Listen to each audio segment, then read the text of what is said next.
And you can say hi to Scotty G right now. Hi, Scotty G. Hey, how are you? Excellent. How are you? I never better. Awesome. You have a Friday game coming up. You're going to have a Saturday off. That's a rarity for you in this 6-month stretch. What are you going to do with all this free time? What are you going to do with yourself? Sauce. He had last Saturday off. More sauce? Back-to-back Saturdays. Yeah, with the bye last week. Yeah, we'll take it. Absolutely. Get reacquainted with the family. I don't know if they're too overly thrilled with that, but yeah, no, it'd be great. Can't complain at all. Well, in about 3 weeks on a Friday, you'll be able to get reacquainted with the family for the next 6 months, so it's no big deal. I love it. Little storm cloud coming through as always. Look. And I listened to you at JJ and Alex. Do you think the Bulls with Jordan had any chance to beat Air Force? Well, you know what? After going to the pit and getting a win, I'm like, wow, maybe they are a problem. I don't know, man. This conference is so jacked up. It's just, I don't know if it means it's a really good conference or if it's just a conference with a bunch of teams that are pretty good that can lose to anybody or beat anybody. But it's a weird year, man. It's just been kind of fun to sit back and watch everybody just kind of cannibalize themselves. You think the conference it's a weird? I mean, after listening to you, I thought you were getting paid by the Mountain West.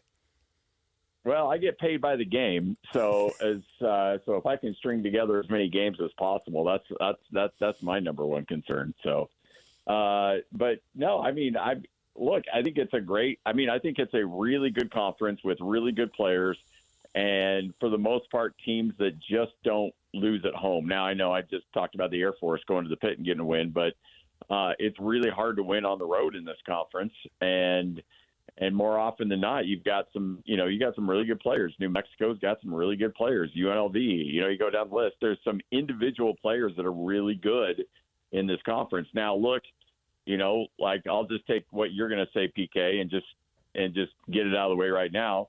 I could see all these teams not having tremendous amount of success in March. I know San Diego State did their run, but other than that, usually Mountain West Conference teams are one and done in the NCAA tournament. And if that happens again this year, then that's another black eye for the Mountain West. So are the Aggies at 23-5 a really good team, or is this being done with mirrors, chewing gum? I mean, we all know the cliches, hairspray, rubber bands holding this thing together. It's all duct taped together with miracle victories along the way.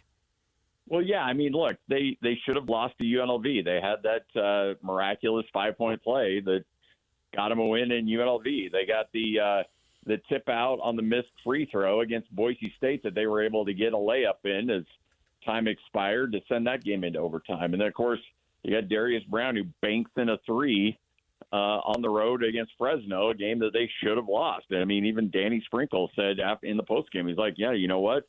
We should have lost that game. They played better. They probably deserved that game more than we did. And he's right. I mean, it's just, there's those weird years where things just kind of go your way, and Utah State's in the middle of that kind of season right now. And look, I don't know how it's going to end. I do know that, look, Great Osobor is an elite big man in college basketball. He can finish with the right, can finish with the left hand. I mean, there's a lot of great things he can do. But Utah State still is a 31, 32% three-point shooting team. I mean, they don't shoot the ball particularly well. But, when it gets down in crunch time, they're making plays. So I think a lot of us, even the coaching staff, is looking at this team going, I'm not exactly sure how they're doing this, but they're doing it because you look at the individual parts on this team, and there's some issues. They turn the ball over too much. They're not a good free throw shooting team at times. They're a dismal 3-point shooting team, but yet they're winning games. So yeah, I can't seem to figure it out. Coaching staff can't seem to figure out, but it's been a hell of a run. I think I can figure it out, though. You got Osobor, who's a junior. You got Martinez, who's a senior. You got Brown, who's a senior. And I realized they were all together new and all that stuff, but they're coming from varied backgrounds where they played a fair amount. And they're good players, obviously. They're very good players. I have no problem saying that. And then you augment them with some younger guys, Falsef, I mean, chronologically, he'd be a little older. I think he served a mission, right? And he had the red shirt. So I realize he's just a freshman, but chronologically he is. And to me, there's a fair amount of experience. It was new in the beginning, which is why they were picked ninth, which seems ridiculous now, obviously. But when you look at guys, they had a fair amount of playing time and certainly have been in programs that helped them get to this point. To me, I think that's the number one reason is they got good players who've been around the block.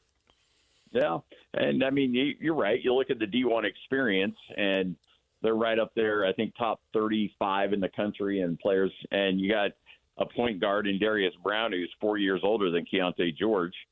So, I mean, look, there's the experience factor is real, but Darius Brown wasn't doing this at Montana State. Great Osborne didn't start last year for Montana State. And so, they've got experience, but they weren't doing what they were doing last year. Yeah, but neither was Jimmer Fredette early in his career. Yeah, I know, but these guys are seniors. I mean, right, and by the time Jimmer was a senior, look what he did. Now, that's an extreme example. I'm just saying there's something to be said for progressing along a timeline. These guys are doing it at different schools, and a guy like Martinez has bounced around to multiple three places, right? But the natural progression is if you stick it out, you should be better. These guys have not stuck it out at their individual schools, and with the Montana guys, state guys, just because obviously the coach and they followed him and all that. But it's not.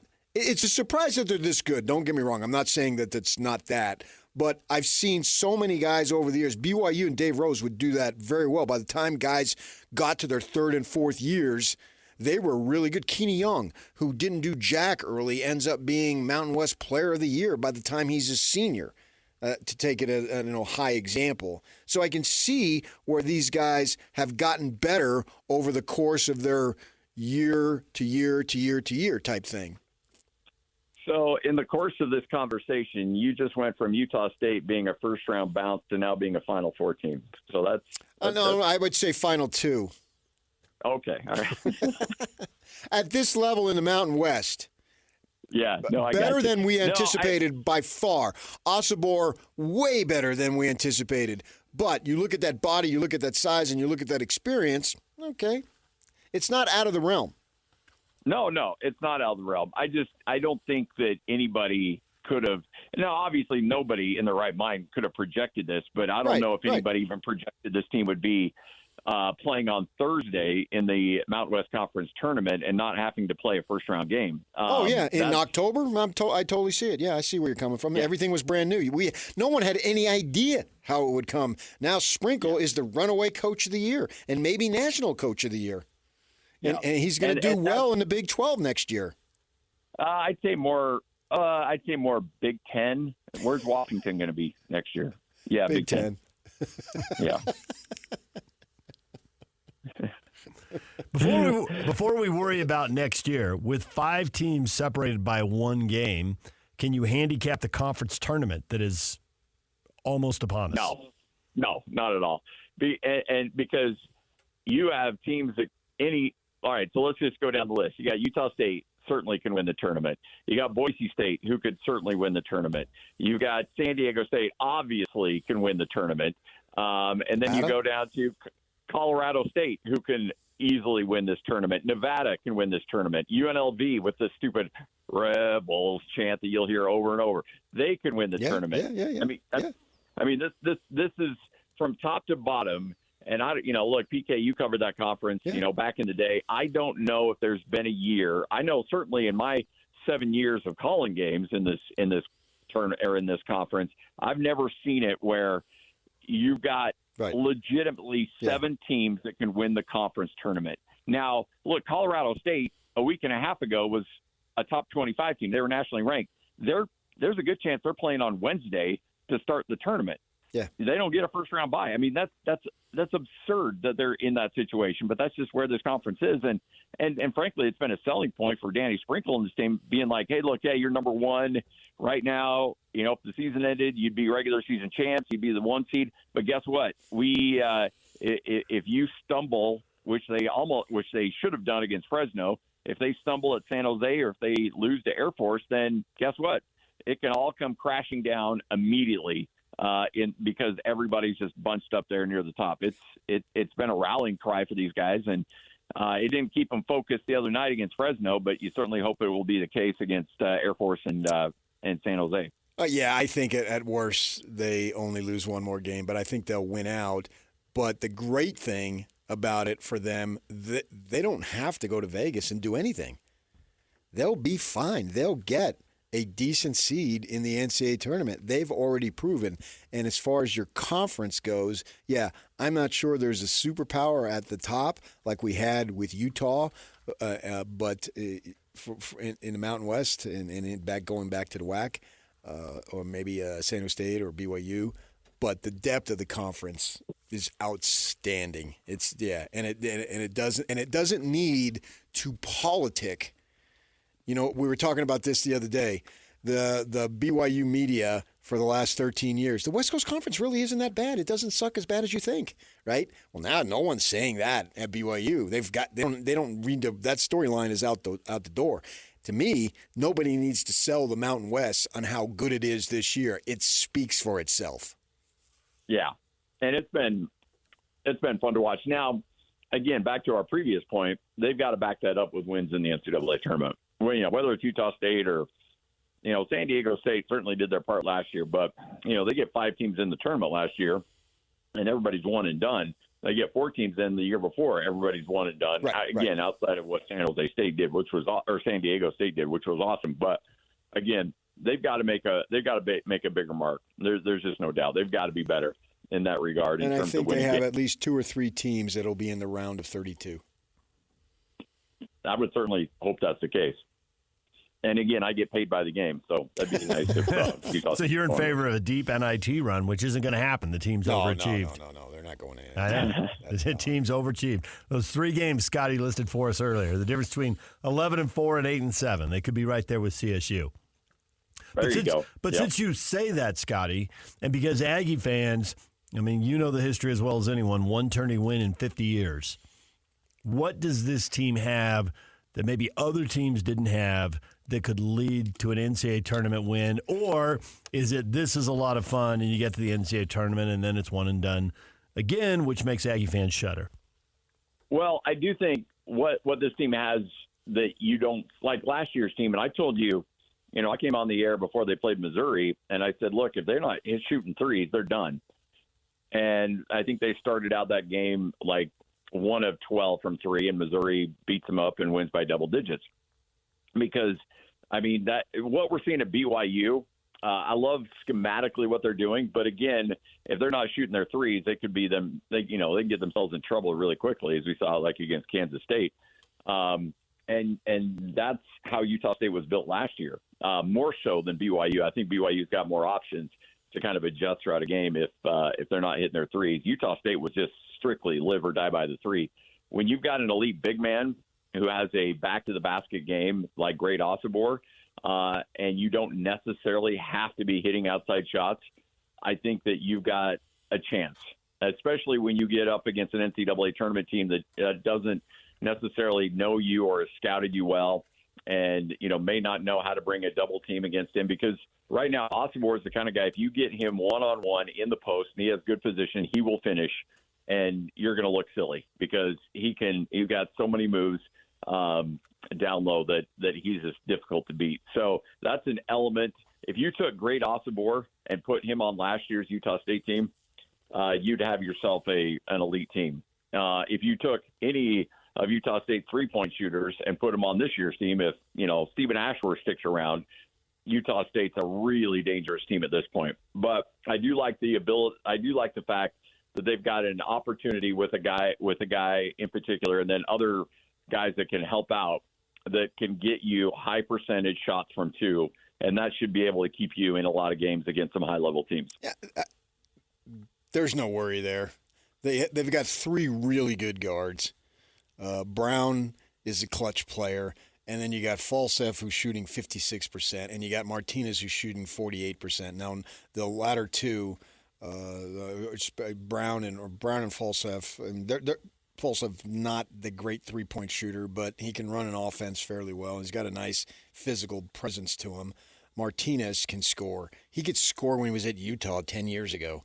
And you saw him, okay, this kid's a player, and then, they leave and all that stuff. And Brown's a big-time player. He has no fear. He can make shots. It's fun to watch him play. That three that he banked in, the idiot Fresno guy decides to jump for some reason, and then he jumps to his left, and to Brown's left and not his right, and he makes that shot. This guy is a clutch player. I don't think there's any question about that. I'm not talking about them running to the Elite Eight or any of that stuff. I'm talking about them winning a game in the NCAA tournament. At this point, I would, unless they got some crappy seed or somebody, Jerry McNamara for Syracuse goes for 45 like he did against BYU in that first round several years back. I expect them to be in the round of 32 because they have the nucleus and the ingredients to succeed in any tournament that they're in. There you go, folks. I like it. Let's go. Yeah. I want a BYU Utah State second round game in Salt Lake. That's not too much to ask for, is it? It would be awesome. We love storylines and right across the street. Yeah. Let's do it. Okay. Selection committee loves their storyline. Family on three. Yep. Yeah. I don't think they're really slotted for that, though. They're going to have to get deeper before they – because aren't they both going to be in that, 5, 6, 7 range right now? Don't you think that's where they're headed? Yeah, I know. 5 through 8. We'll say that, 5 through 8. Yeah. Unless they both slip up and end up in an 8-9 game. But they both have to lose. Yeah, I don't – I think Utah State certainly is – in a situation where I agree with PK. I think they're in, but if they drop a game, one of these next two games against a quad 3 or a quad 4 team, and they're a quick exit from the Mountain West tournament, they could certainly slip down into that 8, 9, 10 range pretty quickly. But that's not going to happen. They're not going to lose these teams suck. Fresno. Oh, why do you do this? Well, they do. They do. Yeah, absolutely. And they should have lost to Fresno, who's the worst of the three teams they're going to play. Yeah, but where was that game? In Fresno. Right. And where are these games? Go home, and then you play at San Jose, which is going to be the same situation where you got 30 people there. You got no chance. You had 3,000 in Fresno. You did not. There was not 3,000 people in Fresno. I counted them. Twice. I could sit from where I was at, and I counted. I barely got to 400 at tip-off. Were you hearing individual conversations when you went to commercial break? Yeah. And there's nothing more uncomfortable than when a guy walks up to the scores table and you're like, well, Mason Falslev has started the game 1 of 7 from the field, and Mason looks up and I can hear you. I'm like, yeah, I know. Sorry about that, but I was really hoping Fresno won because we'd finally have a court storming in which there'd be no controversy. I don't know if you saw it, but a week or two ago, there was some team that won, and one guy walked on the court. That was awesome. Was it Mississippi Valley? Kind of wandered out there, looked around, walked back. Yeah. Well, it was fun. Before you go, who's going to take the first snap at quarterback in the game 1 for the Aggies? The kid from Iowa. Dumping on the pig farmer. Pig farmer is going to be third. I still can't figure out why. I mean, it's depth, and I understand, but if Barnes thinks he's going to go up there and be the starter on week 1, I think he's highly mistaken right now. You got Cooper Legas who's already put together a fairly impressive body of work, and then the kid from Iowa, I think, is far and away probably one of the more talented players they've had there in quite some time. So, yeah, I think Barnes has a real high, he's got a lot of work to do to try to break into that rotation. Great. What am I going to do with my pig farmer shirt? I know. The jokes write themselves. You go to Utah State as a pig farmer. I mean, come on. I get it. I understand it. But I just don't see I don't see it happening. Scotty G, we appreciate it. Enjoy your back-to-back Saturdays off, and we will talk to you again around NCAA tournament time. How about that? Maybe even in Vegas, just to mess with you. Yeah, let's do it. Okay. Thanks, Scotty G. We appreciate it. We'll see you. DJ PK and Scott Garrard, you hear from noon to 3 right here on The Zone.